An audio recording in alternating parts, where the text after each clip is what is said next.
All right. New song and sermon this week coming from Hobbiton. You can see behind me, I'm in my little Hobbit house surrounded by Hobbit guitars and Hobbit candles. I thought it might be kind of fun. Anyway, I'm going to do a song this week that is appropriate, or at least I hope it's appropriate. So just with me. Now, you can skip this part if you want. And we'll get started here. William Painter, Journey Road Ministries, March 25th.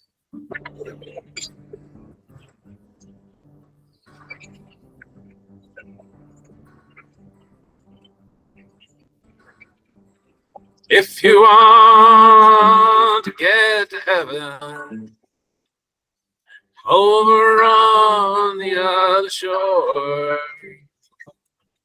stay out of the way of the blood-stained banner. Oh, good shepherd, feed my sheep.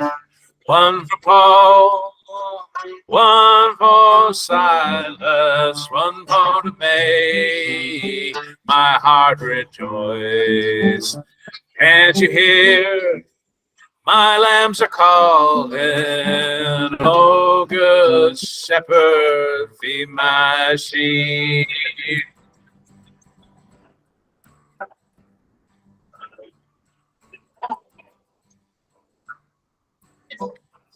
If you want to get to heaven, over on the other shore, stay out of the way of the long-tongued liar. Oh, good shepherd, feed my sheep.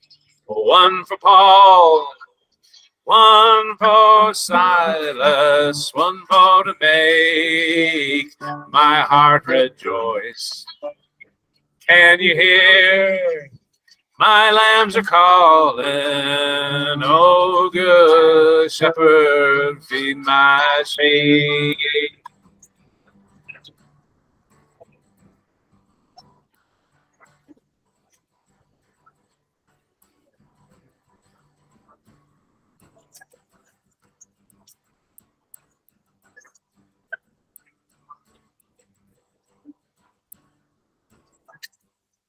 You want to get to heaven, over on the other shore, stay out of the way of the gunshot devil. Oh, good shepherd, feed my sheep. One for Paul, one for Silas, and one for to make my heart rejoice. Can't you hear? My lambs are calling, oh good shepherd, feed my sheep.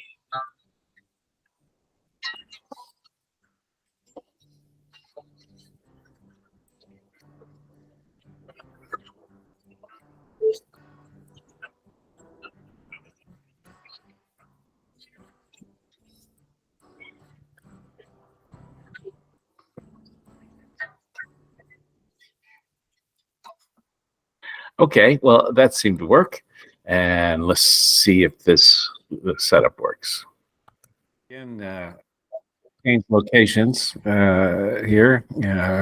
I kind of like this. I mean, nice little trees in the background, leaves falling. There's a sleepy little fox just here. Very pastoral, if you know what I mean. Anyway, today is the March 25th, the last actual Sunday in Lent before Palm Sunday and Holy Week. So it's also Ramadan for those who celebrate, where 30 days about for the Islamic community, where they fast during the day and have a break of the fast when the sun goes down, and do kind things to each other, because I think my friend told me it counts 8 times. So if you do something nice now, it counts 8 times more. I said, "Oh, so you're like Catholics then, right?" He didn't appreciate the comment. I said, "Well, unfortunately, us Protestants have to die with our sins burdening us all the time." And he didn't understand that. So that conversation went nowhere. Today's gospel comes from John 11, 1 through 45. And this is the book of signs, obviously, because there are so many signs that God gives us about different things. Most of them are rather short, but this one is rather long. Now, a certain man was ill, Lazarus of Bethany, the village of Mary and her sister Martha.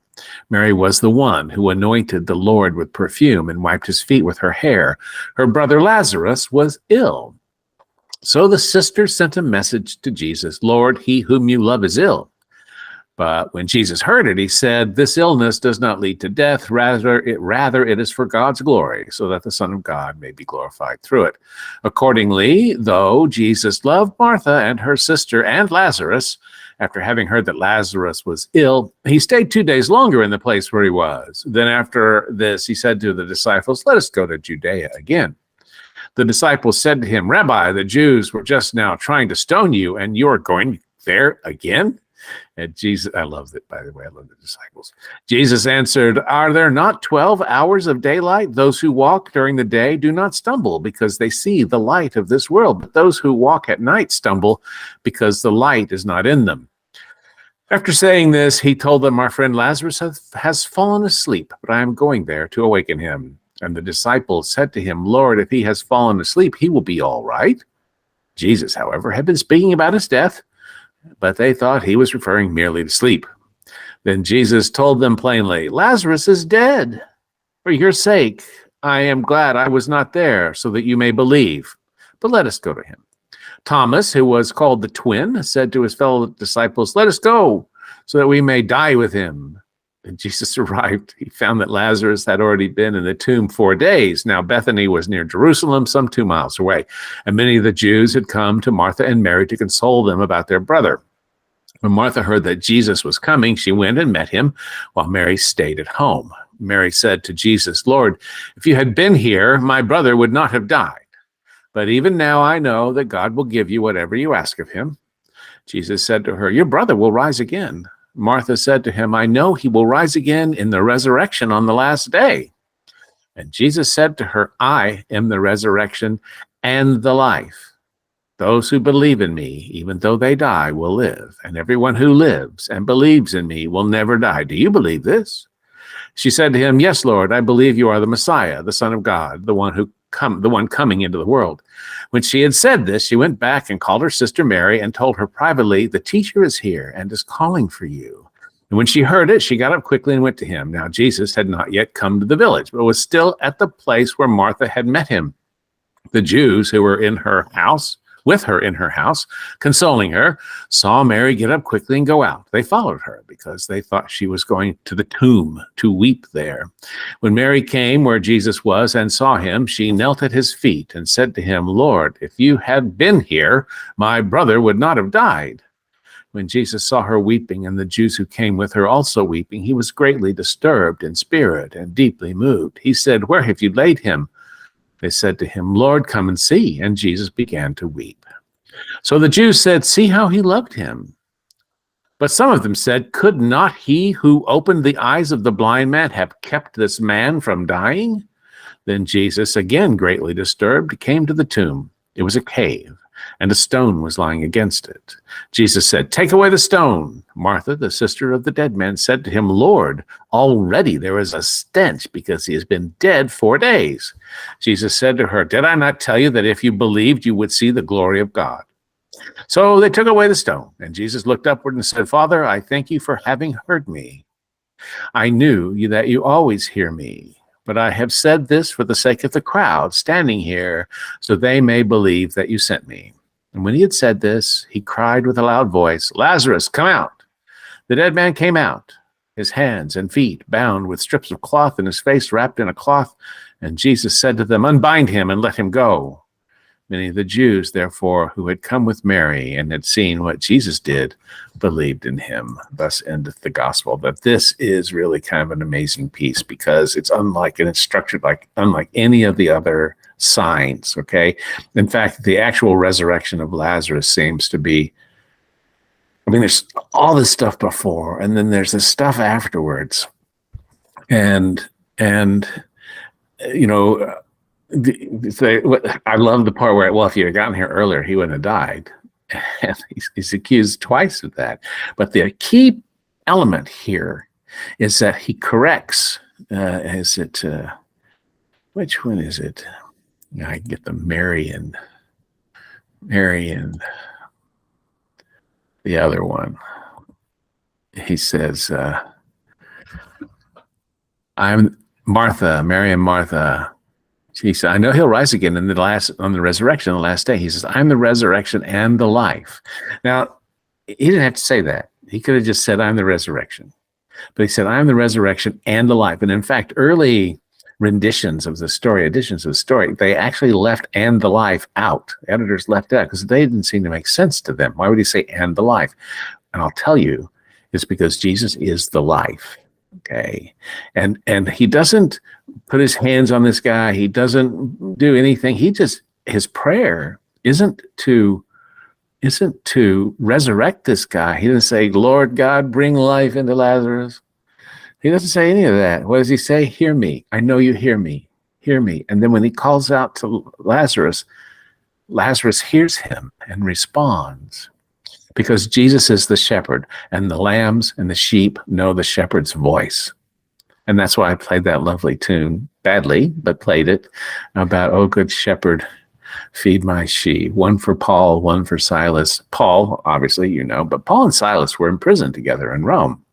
And there's a story about how they'd been tortured, and they'd been tortured for performing miracles, like Jesus was doing, and converting people. And then an earthquake came and they escaped. You should read the story. It's kind of an interesting little story. And what's interesting about this gospel reading is that this is the moment that Jesus really signs his death warrant with the Jews, because they've decided he's going to be killed, and he's going to be arrested. And they want to kill Lazarus too, to remove evidence. So this is so critical. And yet the whole element here is not about just the resurrection. It's about Jesus explaining that he is the life. Now in the next chapters, the next verse, where we've got the communion and we've got all the stuff, Last Supper, Lazarus is there. Lazarus is resting on Jesus's breast, resting in the new life. And this is so critical for us as Christians, because it's not just waiting around for Resurrection Day, okay? I get the feeling that some Christians are like, well, okay, I can kind of do what I want, and then, at the end, I'll just ask for forgiveness, and it'll be okay, for Resurrection Day. And the sad part, that's Gnosticism. Okay, that's just flat up Gnosticism. It's not Christianity. Gnosticism, the Gnostics were like, yeah, okay, do what you want, that's fine, unless you're a priest, of course. But do what you want, and then on your deathbed, confess, and all is well. Well, okay, that makes for kind of a... Christians are commanded to love each other and love God, and to do so every single day. And that means not passing laws against trans children or LGBT. What do you think Jesus would say to a trans kid? What do you think Jesus would say to a gay child? Okay, what would he say? He would say, you're bad, you're evil, you can't use bathrooms, we're going to punish you, we'll punish your parents. Okay, anywhere in there, the only people he punishes are the money lenders, which happens after this event. He punishes the Pharisees by embarrassing them with their own laws. He knows more than they do. He punishes the Roman authority. He punishes the Jewish secular authority, Herod. He embarrasses everybody that has power.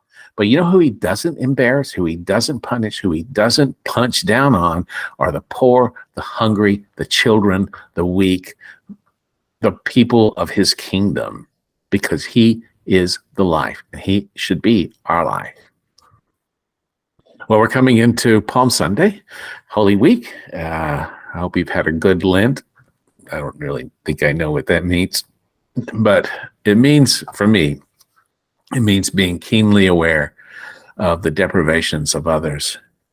And the things I have are gifts. I work for them. Yeah, I work for them, but they are gifts. My mind's a gift. My everything is a gift around me. My wife, my child, my children, they're all gifts. And I didn't make the most important thing. I didn't make the love. And I tried to listen to my shepherd's voice, because I know the difference between my shepherd's voice and those voices who try to shout him down. Okay. Have a nice week. Thank you very much for listening. I hope all this comes through, or I'll have to do it again tomorrow. Cheers. God bless.